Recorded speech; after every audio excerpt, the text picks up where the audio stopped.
Icom second year के मेरे प्यारे स्टूडेंट, आज के वीडियो में आप सबों को हम फाइनेंशियल स्टेटमेंट के अंतर्गत बनाए जाने वाले बैलेंस शीट के बारे में विस्तार से अध्ययन कराने जा रहे हैं। मेरे प्यारे स्टूडेंट्स, कंपनीज एक्ट के अकॉर्डिंग जब भी आपको बैलेंस शीट बनाने को कहा जाए तो वो बैलेंस शीट ऐसे ही बनता है। इस आज के वीडियो को बहुत ही अच्छे तरह से ध्यान देना है, क्योंकि यह बैलेंस शीट इस चैप्टर के लिए तो आवश्यक है ही है। साथ ही साथ जब भी किसी भी चैप्टर्स में अगर आपको बैलेंस शीट बनाने को कहे तो वह बैलेंस शीट ऐसे ही बनाया जाता है, जिसको याद रखना ज़रूरी है। ठीक है, तो अभी मैं आपको बता रहा हूं कि कंपनी अधिनियम 2013 के अंतर्गत भारत सरकार ने पूरे भारतवर्ष में जितनी भी कंपनियां हैं उसे के बैलेंस शीट बनाने के लिए एक गाइडलाइन दिया गया है। अतः यह बैलेंस शीट पूरे भारतवर्ष के कंपनियों द्वारा इसी प्रकार बनाया जाता है। अब सभी जानते हैं कि बैलेंस शीट वर्ष के अंत में बनाया जाता है और उसके लिए हमें सबसे पहले यहाँ पर हेडिंग लिखना होगा। तो हम सबसे पहले यहाँ हेडिंग लिखेंगे बैलेंस शीट ऑफ, यहाँ पर खाली जगह जिस कंपनी का नाम दिया रहेगा उस कंपनी का नाम यहाँ लिख देना। बैलेंस शीट ऑफ, मान लो राम एंड कंपनी है तो राम एंड कंपनी। और जैसा कि हम सभी जानते हैं कि यह वर्ष के अंत में बनाया जाता है, इसलिए यहाँ लिखा जाता है एज ऑन, और जो डेट रहेगा 31 मार्च या 31 दिसंबर वो डेट दे देना। तो आप जान गए कि बैलेंस शीट बनाने के लिए हमें सबसे पहले यहाँ एक शीर्षक लिखना है जिसका नाम होगा बैलेंस शीट ऑफ, और यहाँ पर खाली जगह जिसका नाम है वहाँ डाल देना। और चूंकि यह वर्ष के अंत बनाया जाता है तो एज ऑन लिख करके डेट आप उसको यहाँ पर डाल देना। फिर इसमें कॉलम खींचे जाएंगे। पहला कॉलम जो होगा वो पार्टिकुलर्स का होगा, दूसरा कॉलम अमाउंट का होगा और तीसरा कॉलम भी अमाउंट का होगा।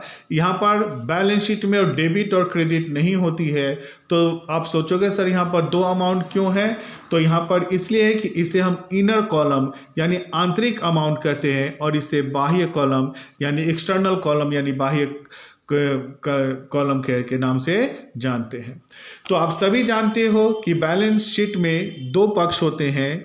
पहला जो पक्ष होता है जिसका नाम पहले कैपिटल लायबिलिटीज था, बट अब उसका नाम बदल के हो गया है इक्विटी एंड लायबिलिटीज साइड। तो आप जान गए कि बैलेंस शीट के दो पक्ष होते हैं। पहला का नाम जिसे हम लोग कैपिटल लायबिलिटीज कहते थे, अब उसका नाम बदल गया है और इसका नाम जो है अब क्या हो गया है, इक्विटी एंड लायबिलिटीज साइड। तो पहला साइड आप जान गए इक्विटी एंड लायबिलिटीज साइड। दूसरा जो होता है जिसे हम लोग कहते हैं एसेट्स साइड, दूसरा हम लोग क्या कहते हैं, एसेट्स साइड। तो इस तरह से मैंने जाना कि बैलेंस शीट के दो पक्ष होते हैं, एक इक्विटी एंड लायबिलिटी साइड और दूसरा एसेट साइड। अब हम जानेंगे कि इक्विटी एंड लायबिलिटी साइड के अंतर्गत तीन शीर्षक होते हैं। इक्विटी एंड लायबिलिटीज के अंतर्गत कितने शीर्षक होते हैं? तीन शीर्षक होते हैं। इक्विटी एंड लायबिलिटी साइड के अंतर्गत तीन शीर्षक होते हैं। पहला शीर्षक को हम लोग कहते हैं शेयर होल्डर्स फंड। क्या कहते हैं? Share holders fund. दूसरा जो शीर्षक होता है उस शीर्षक को हम लोग कहते हैं नन करेंट लायबिलिटीज। क्या कहते हैं? Non current liabilities. और तीसरा जो कॉलम होता है जिसे हम लोग कहते हैं करेंट लायबिलिटीज। तो इस तरह से हमने जाना कि सबसे पहले कि बैलेंस शीट के दो पक्ष होते हैं। पहला जो पक्ष है उस पक्ष का नाम है इक्विटी एंड लायबिलिटीज साइड, और दूसरा जो पक्ष है उस पक्ष का नाम होता है एसेट्स साइड यानी कि संपत्ति पक्ष। फिर अब हम लोगों ने जाना कि इक्विटी एंड लायबिलिटी साइड में तीन शीर्षक होते हैं जिसे हम पहला कहते हैं शेयर होल्डर्स फंड, जिसे हम लोग यहाँ पर कहेंगे ए। दूसरा कहते हैं नन करेंट लायबिलिटीज जिसे हम लोग कहेंगे बी, और तीसरा होता है करेंट लायबिलिटीज जिसे हम लोग कहेंगे सी। और इसके बाद अंत में हम यहाँ पर टोटल कर देते हैं ए प्लस बी प्लस सी, और यह जो टोटल है उस राशि को हम लोग यहाँ पर लिख देते हैं। और इसी के तरह से ये हमारा जो है इक्विटी एंड लायबिलिटी साइड बनकर कंप्लीट हो जाता है। इसी तरह से अब हम लोग आते हैं एसेट साइड में। एसेट साइड में भी दो शीर्षक होते हैं। पहला जो शीर्षक है उसका नाम है नॉन करेंट एसेट्स। क्या नाम है? Non current assets. और जो दूसरा जो एसेट्स होता है जिसे हम लोग नाम जानते हैं करेंट एसेट्स। हम सभी स्टूडेंट अच्छे तरह से जानते हैं कि करेंट एसेट्स को हम लोग हिंदी में चालू संपत्ति कहते हैं, और ऐसा संपत्ति जो वर्ष भर बढ़ता और घटता रहता है, या जिसे 11 वर्ष से 11 महीने से कम समय के लिए खरीदा जाता है, तो ऐसे संपत्तियों को चालू संपत्ति कहते हैं, जिसके उदाहरण cash in hand, cash at bank वगैरह होता है, आप जानते हैं। और नॉन करेंट एसेट्स को हम लोग गैर चालू संपत्ति कहते हैं, यानी कि ऐसा संपत्ति जो चालू संपत्ति नहीं है वो क्या कहलाएगा? गैर चालू संपत्ति, यानी कि नॉन करेंट एसेट। मेरे प्यारे स्टूडेंट, मैं जो अभी यह फॉर्मेट बना रहा हूं, मैंने आपको बताया यह फॉर्मेट कंपनी अधिनियम 2013 के अनुसार दिए गए गाइडलाइंस के मुताबिक बनाया गया है, जिसके तहत कोई भी व्यक्ति अगर भारतवर्ष में कंपनी का बैलेंस शीट बनाता है तो कंपनी का बैलेंस शीट इसी तरह से बनाया जाता है। कंपनी के बैलेंस शीट बनाने के लिए मैं फिर से रिपीट कर दूं कि सबसे पहले हेडिंग लिखा जाता है बैलेंस शीट ऑफ, और जिस कंपनी का नाम है उसको यहाँ डालना है, और फिर लिखा जाता है एज ऑन, जिस तारीख को ये बैलेंस शीट बनाया जा रहा है। फिर ये आप अच्छे तरह से जानते हैं कि इसके दो पक्ष होते हैं। पहला पक्ष का नाम है इक्विटी एंड लायबिलिटी साइड, और दूसरे पक्ष का नाम होता है एसेट साइड। इसके बाद आपको याद करना है कि इक्विटी एंड लायबिलिटी साइड के अंतर्गत 3 पॉइंट्स होते हैं, 3 शीर्षक होते हैं। जिस शीर्षक का पहला नाम है शेयर होल्डर्स फंड, दूसरा का नाम है नॉन करेंट लायबिलिटीज, तीसरा का नाम है करेंट लायबिलिटीज। आप जानते हैं कि करेंट लायबिलिटीज को हम लोग हिंदी में चालू दायित्व कहते हैं, मतलब ऐसा कर्ज या उधार जिसे 11 महीने के कम समय में चुका देना है। और नॉन करेंट लायबिलिटीज का हिंदी हो जाएगा गैर चालू दायित्व, मतलब ऐसा दायित्व जो चालू दायित्व नहीं है, यानी ऐसा कर्ज या उधार जिसे हम 11 महीने से अधिक समय में चुका सकते हैं, उसे हम लोग गैर चालू दायित्व यानी नॉन करेंट लायबिलिटीज के नाम से जानते हैं। और ये जो पहला शीर्षक है जिसका नाम है शेयर होल्डर फंड्स, इसे हम लोग अंशधारी कोष कहते हैं, अंशधारी कोष कहते हैं। तो ये आप जान गए कि पक्ष दो हो गए, इक्विटी एंड लायबिलिटी साइड और एसेट साइड। अब इक्विटी लायबिलिटी साइड में 3 शीर्षक हो गए, पहला शेयर होल्डर्स फंड, दूसरा नॉन करेंट लायबिलिटीज और तीसरा करेंट लायबिलिटीज। मैं इसे बार बार रिपीट इसलिए कर रहा हूं कि इसे सुनते सुनते ही आपको याद हो जाए। और फिर आपको याद कर लेना है एसेट साइड, जिसके 2 पक्ष हो जाएंगे, नॉन करेंट एसेट्स और दूसरा हो जाएगा करेंट एसेट। और फिर जब हम नॉन करेंट एसेट्स और करेंट एसेट्स का हम यहाँ पर टोटल करेंगे, नॉन करेंट एसेट्स को हम लोग यहाँ पर ए और इसे हम लोग यहाँ पर मान लेंगे बी। जब हम टोटल करेंगे ए और प्लस बी का, तो ये अमाउंट यहाँ पर निकल जाएगा। और आप सभी जानते हैं कि टोटल, ये टोटल यानी कि एसेट साइड का टोटल और इक्विटी एंड लायबिलिटी साइड का टोटल हमेशा आपस में क्या होता है? बड़ा। अब हम जानेंगे कि शेयर होल्डर्स फंड के अंतर्गत कौन कौन सी चीज़ें शामिल होते हैं। तो मेरे प्यारे स्टूडेंट, शेयर होल्डर्स फंड के अंतर्गत जब हम देखेंगे क्या शामिल होगा, शेयर कैपिटल। तो आपको याद रखना है कि शेयर कैपिटल, दूसरा लिखना है रिजर्व एंड सरप्लस। तो जब भी हम सवाल बैलेंस शीट बनाएंगे तो पहले लिखेंगे इक्विटी एंड लायबिलिटी साइड और फिर हम लिखेंगे शेयर होल्डर्स फंड, और फिर प्रश्न में ढूंढेंगे कि क्या शेयर कैपिटल है, अगर हाँ तो उसे ऊपर में लिखा जाएगा और फिर उसके नीचे लिखा जाएगा रिजर्व एंड सरप्लस। फिर शेयर कैपिटल की राशि हम यहाँ लिखेंगे और रिजर्व एंड सरप्लस की राशि हम यहाँ लिखेंगे, और जो इसका टोटल होगा, इसके टोटल को फिर हम यहाँ पर टोटल करके इसको ए मान लेंगे और इसकी राशि को हम यहाँ लिख देंगे। फिर आपको बता दिया जाए कि ये बैलेंस शीट इतना आसान नहीं है। अब आपको जानना होगा कि शेयर कैपिटल जो हमने यहाँ पर लिखा है वो शेयर कैपिटल कैसे तैयार होता है। तो मेरे प्यारे स्टूडेंट, आप सभी जानते हो कि शेयर कैपिटल जो है वो 5 तरह के होते हैं। यानी शेयर कैपिटल के अंतर्गत पहला आता है ऑथोराइज्ड कैपिटल, जिसे हम लोग अधिकृत पूंजी कहते हैं। दूसरा आता है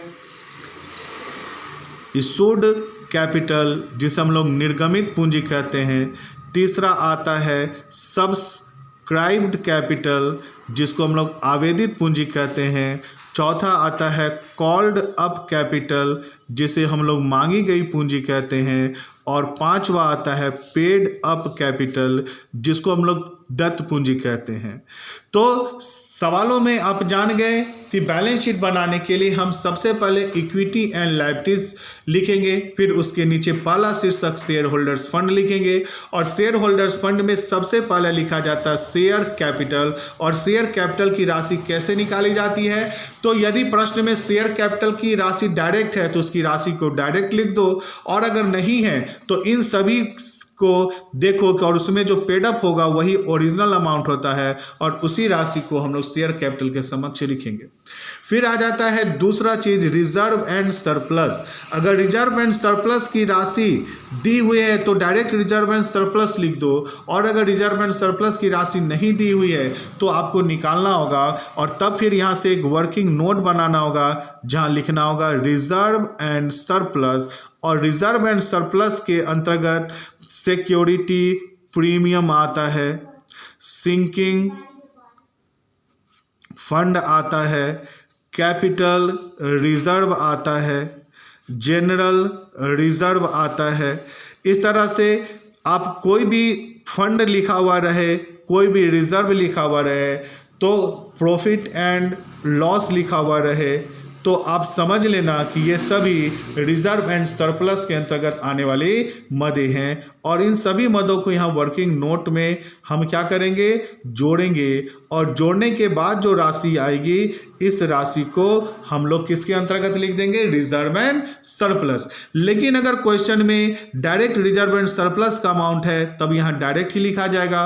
और अगर प्रश्न में security premium, sinking fund, capital reserve, general reserve या कोई भी फंड या प्रॉफिट एंड लॉस है तो इसे वर्किंग नोट में जोड़कर जो अमाउंट आएगा, इस अमाउंट को हम लोग यहाँ पर शामिल करते हैं। उसी तरह से अब आ जाता है non current liabilities. Non current liabilities के अंतर्गत सबसे पहले डिबेंचर आता है, उसके बाद लॉन्ग टर्म बोरोइंग आता है।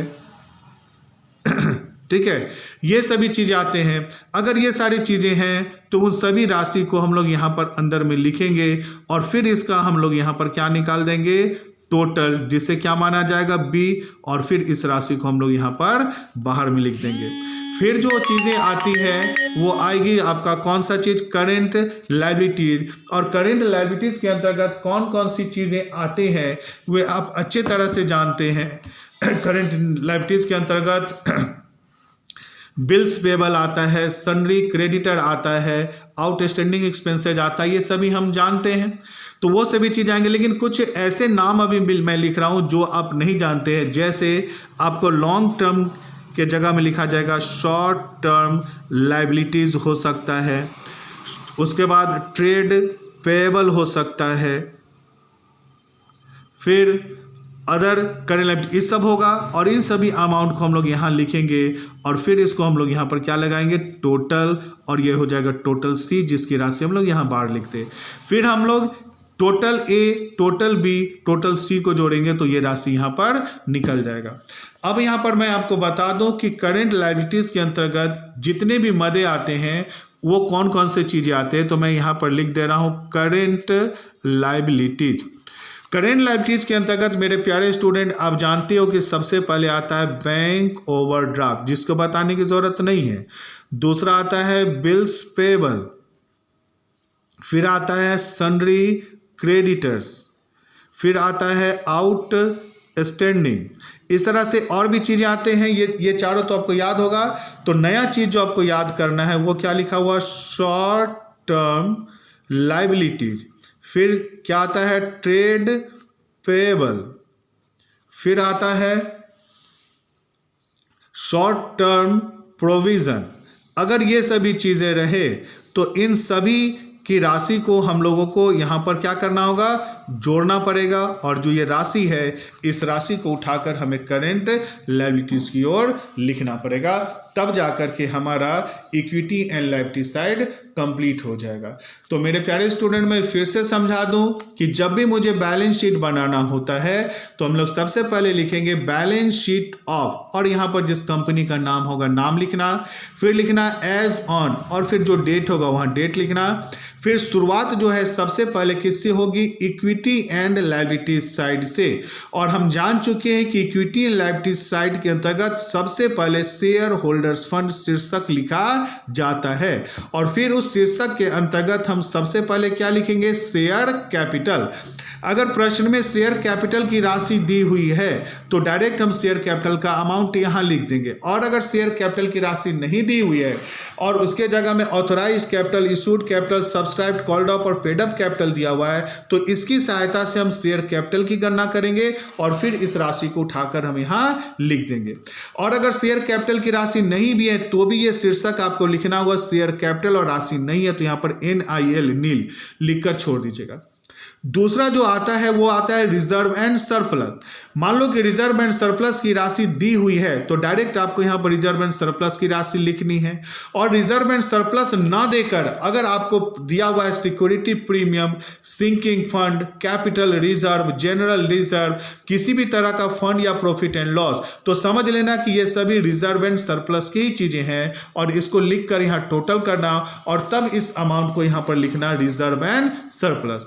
अब अगर कहोगे कि सर अगर रिजर्व एंड सरप्लस का नाम नहीं दिया हुआ है तो भी आपको यहाँ पर रिजर्व एंड सरप्लस लिखना होगा, और इसको यहाँ पर अमाउंट के जगह में NIL नील लिख देना होगा। ठीक है, मतलब कि ये जो फॉर्मेट मैंने अभी लिखा है ये कंपनीज एक्ट 2013 के मुताबिक लिखा गया है, जिसमें इतनी चीज़ों को आपको शामिल करना ही है। अगर राशि है, अमाउंट है तो अमाउंट लिखिए, और अगर अमाउंट नहीं है तो खाली कर दीजिए।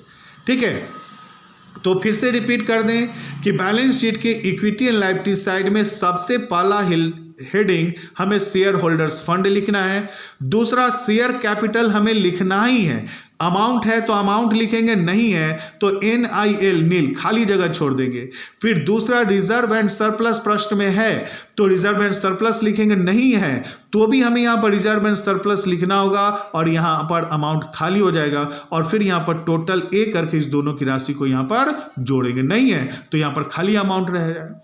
दूसरा नन करेंट लायबिलिटीज, हमें शीर्षक स्टार्ट करना है, ये शीर्षक हमें लिखना है, और हमें मालूम है कि नन करेंट लायबिलिटीज के अंतर्गत 4 चीजें आते हैं। पहला आता है डिबेंचर, दूसरा आता है लॉन्ग टर्म बोरोइंग। मैं यहाँ पर लिख भी दे रहा हूँ कि नन करेंट लायबिलिटीज के अंतर्गत कौन सी चीजें आती है।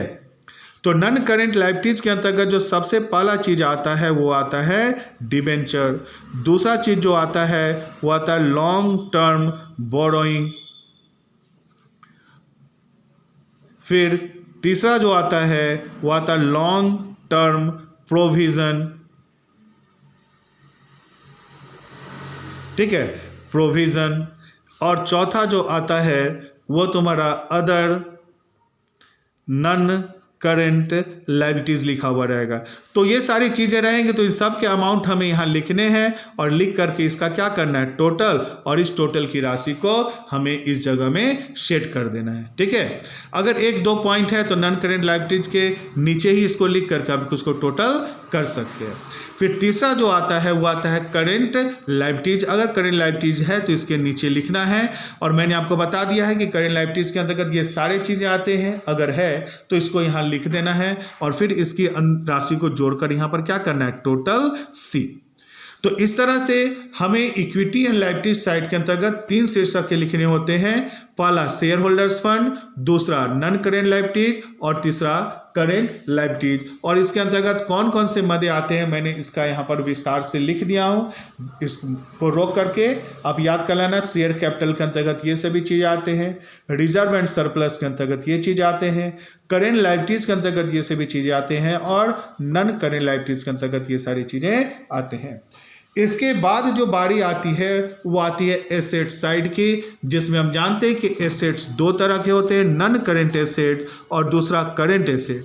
अब नन करेंट एसेट्स जो है वो दो तरह के होते हैं, जिसमें पहला जो आता है वो आता है फिक्स्ड एसेट्स। क्या आता है? Fixed asset.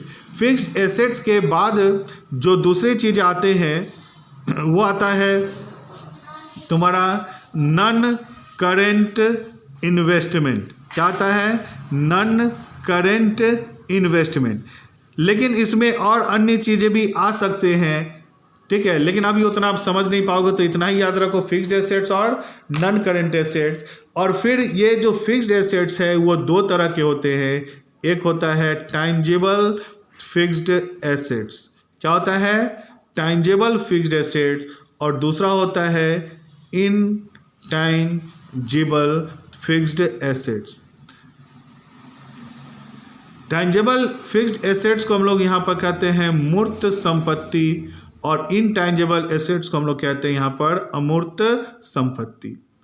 अब मेरे प्यारे स्टूडेंट, अब आपको जानना होगा कि टाइंजेबल एसेट्स के उदाहरण क्या होते हैं। तो टाइंजेबल एसेट्स को हिंदी में हम मूर्त संपत्ति कहते हैं, और मूर्त संपत्ति का मतलब होता है ऐसा संपत्ति जिसका रंग, रूप और आकार हो। तो जिसका उदाहरण है लैंड एंड बिल्डिंग, जो कि आप जानते हैं, जिसका उदाहरण है plant and machinery, furniture and fixture, motor car. तो ये आप जान गए कि ये सभी कौन से एसेट्स होते हैं? टाइंजेबल एसेट। तो हम लोग जब एसेट्स अकाउंट बनाना होगा तो एसेट्स अकाउंट के अंतर्गत हम लोग सबसे पहला जो शीर्षक लिखेंगे वो होगा नन करेंट एसेट्स, ये शीर्षक हो गया। फिर उसके नीचे हम लोग लिखेंगे फिक्स्ड एसेट, फिर उसके नीचे लिखेंगे टाइंजेबल एसेट, और तब हम प्रश्न में देखेंगे अगर land and building, plant and machinery, furniture and fixtures अगर है तो उसको इसके नीचे लिखकर इसकी राशि को हम लोग यहाँ पर लिखेंगे। फिर उसके नीचे क्या लिखा जाएगा? इनटाइंजेबल एसेट्स। इनटाइंजेबल एसेट्स का मतलब होता है अमूर्त संपत्ति, ऐसी संपत्ति जिसका कोई रंग, रूप और आकार नहीं होता है, परंतु वह स्थिर संपत्तियों की भांति खरीदा और बेचा जाता है। तो ऐसे संपत्ति का पहला उदाहरण है गुडविल, दूसरा उदाहरण है ट्रेड मार्क्स, चौथा उदाहरण है पेटेंट राइट्स, चौथा उदाहरण है लाइसेंस, उसके बाद है प्रिलिमिनरी एक्सपेंसेज। इस तरह से और भी संपत्तियां हैं, ठीक है, जिसको हम लोग किसके अंतर्गत डाल जाते हैं? इन टाइंजेबल एसेट्स के अंतर्गत। अगर है तो उसको यहाँ लिखना है, और फिर हमें यहाँ पर कर देना है टोटल। तो यहाँ पर टोटल इसका यहाँ आ जाएगा। फिर नन करेंट इन्वेस्टमेंट का लिखना है, जो भी रहेगा, और फिर यहाँ पर इसको टोटल बना दो ए। फिर उसके बाद से यहाँ स्टार्ट हो जाएगा करेंट एसेट्स, और मुझे लगता है करेंट एसेट्स आपको समझाने की ज़रूरत नहीं है, क्योंकि आपको मालूम है करेंट एसेट्स के अंतर्गत आता है कैश इन हैंड, रहेगा तो लिखेंगे, नहीं रहेगा तो नहीं लिखेंगे। दूसरा आता है कैश एट बैंक, रहेगा तो लिखना, नहीं रहेगा तो नहीं लिखना। फिर आ जाता है बिल्स रिसेबल, फिर आता है सन्ड्री डेब्टर्स, उसके बाद आता है स्टॉक, उसके बाद आता है प्रीपेड एक्सपेंसेस। अगर ये सारी चीज़ें हैं तो यहाँ लिखेंगे, नहीं है तो नहीं, और फिर इन सबको यहाँ पर जोड़ देंगे। तो यहाँ पर जो जोड़ेंगे वो क्या कहलाएगा? Total B. तो यहाँ पर जो टोटल ए निकला है और यहाँ जो टोटल बी निकला है, इसको जोड़ोगे तो ये तुम्हारा ये अमाउंट आ जाएगा, और ये जो अमाउंट आएगा ये टोटल क्या कहलाएगा? Asset side. और ऊपर में जो निकाले थे इस सब को जोड़ोगे तो ये आ जाएगा टोटल ABC यानी लायबिलिटीज। तो टोटल इक्विटी लायबिलिटीज का टोटल और इधर एसेट साइड का टोटल आपस में बराबर होता है, ये आप जानते हैं। तो चूंकि वीडियो बहुत लंबा बन गया है, ठीक है, और आप जान लो कि मैंने आपको फाइनेंशियल स्टेटमेंट के अंतर्गत दो चीज़ें बनाए जाते हैं। आप जानते हो कि फाइनेंशियल स्टेटमेंट के अंतर्गत दो चीज़ें बनाए जाते हैं, एक होता है इनकम स्टेटमेंट, जो कि मैंने आपको पुराने वीडियो में बताया था, और दूसरा जो बनाया जाता है बैलेंस शीट। ये मैंने दोनों चीज़ बता दिया। ये इनकम स्टेटमेंट और बैलेंस शीट का फॉर्मेट आपको अच्छे तरह से याद कर लेना होगा। अगर ये फॉर्मेट आपको याद है तो गिनकर मात्र 5 दिन के अंतर्गत ये चैप्टर आपका समाप्त हो जाएगा। 5 दिन में ही ये चैप्टर कंप्लीट कर लोगे। और यद्यपि ये फॉर्मेट याद नहीं है तो इसमें सवाल आपसे जीवन में नहीं बनेगा। तो मेरे प्यारे स्टूडेंट, मैंने जो पुराना वीडियो में इनकम स्टेटमेंट का वीडियो भेजा हूं और आज जो मैंने बैलेंस शीट के वीडियो भेजे हैं, इस दोनों को बिल्कुल अच्छे तरह से इसके फॉर्मेट को याद कर लीजिए। तो कल जो मैं सवाल बताऊंगा वो सवाल बिल्कुल आसानी से आपको समझ में आ जाएगा। ठीक है, तो आपको इसको अच्छे से बना लेना है। और आज के लिए इतना ही, इसको अच्छे से याद कीजिए, फिर कल के वीडियो में आगे भेजेंगे। आज के लिए इतना ही।